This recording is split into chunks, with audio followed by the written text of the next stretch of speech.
Pesachim Daf Nun Hey. Today's email comes from Warren Carlos from RBS. I feel compelled to write you an email. Firstly, to thank you for the incredible share. The more I'm involved, the more I get out of it. It's a gift which keeps on giving, strengthening me every day, which I suppose the whole point of leaving out Torah.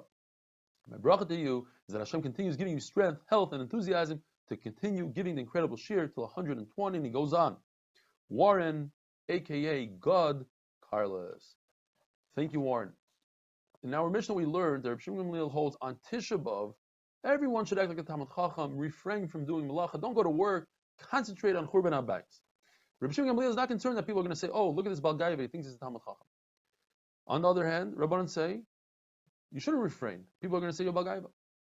When it comes to Kriya Shema for a Chassan, the halacha is a Chassan should not recite the Kriya Shema because he's too busy thinking about mitzvah, and he won't concentrate on the Kriya Shema. If a person chooses to say Kriya Shema, Reb Shimon Gamliel says, don't do so. Chacham say he could say Kriya Shema. It seems like it's the reverse. Rabbi Yochanan says, in fact, the shittas are mixed up. Let's switch it around a little bit. Rav Shesha says, no, we can make a distinction. According to Chachamim, we're concerned about what everybody else is doing. So if everybody's going to work and you stay home, people are going to say, look at this Balgaiva, he thinks he's a Talmid Chacham. So go to work. However, when it comes to Kriya Shema, everybody in Shul is saying Kriya Shema besides the Chassan, so he could say like everybody else, nobody's going to see a difference. Or we could say Reb Shimon Gamliel, when it comes to Kriya Shema, it's dependent on Kavanah. And we know that a Chassan cannot have Kavanah, he's too busy. When a Chassan says to himself, I could have Kavanah, that is Gaiva, and therefore he should refrain from doing so. Says the Mishnah, according to Rabbi Yehuda, there's a difference between Yehuda and Galil. Yehuda is on the bottom of Israel, Galil is on top.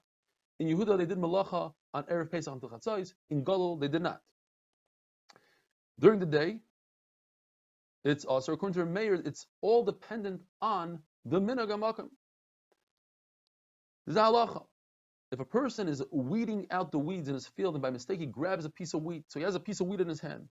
If it's the 13th of Nisan, a day before Erev Pesach, he could put it into the ground, provided that the ground is moist, it's muddy. It'll take root. It takes about 3 days to take root. And by the time the omer comes around, the omer will allow you to eat that crop. If it takes more than 3 days, you can't put it in because the omer won't allow you to eat that crop because it took root after the omer. You're going to have to wait a whole year, and you might come to eat it by mistake. The question is, why doesn't Rabbi Yehuda say that he could plant it on the 14th? The 14th, you still have 3 days, 14, 15, 16. So Ravina says that we're talking about in Yehuda. You could say we're talking about in Galil. One teretz says that it's usher over there. At night, you can't do it because people don't typically weeds out at night. Okay, but Ravina says we're talking about in Yehuda.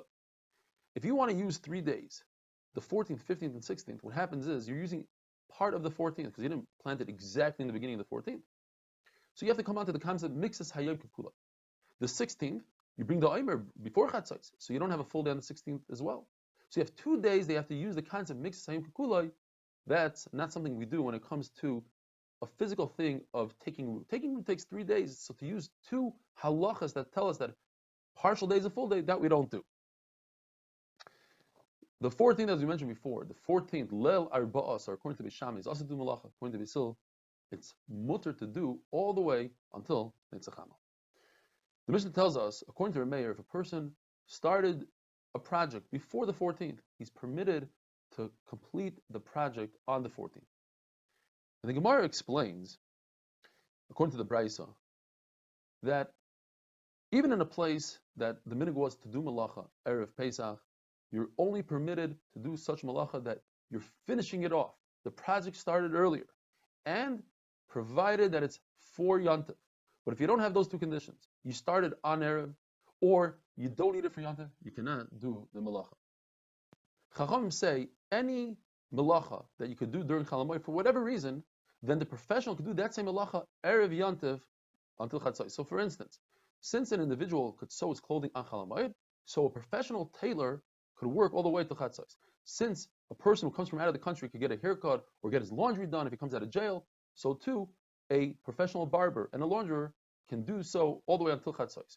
What about making a pair of shoes Erev Yantiv? Rabbi Yossi says since a shoemaker could make a repair in the shoes on Chol Hamoed for those who come Oile Regel, so a professional can make a pair of shoes Erev Yantiv to Chatzos. Rabbanan say there's no connection. A repair is one thing. Yes, you can make a repair Erev Yantiv, but you cannot make a fresh new pair of shoes. The Mishnah says we could take a chicken and have her sit on the eggs to brew them. And if that's Erev Yantif, if she got up and ran away, you can put her right back on the eggs on Chol Hamoed. It says Rav Huna provided these two conditions.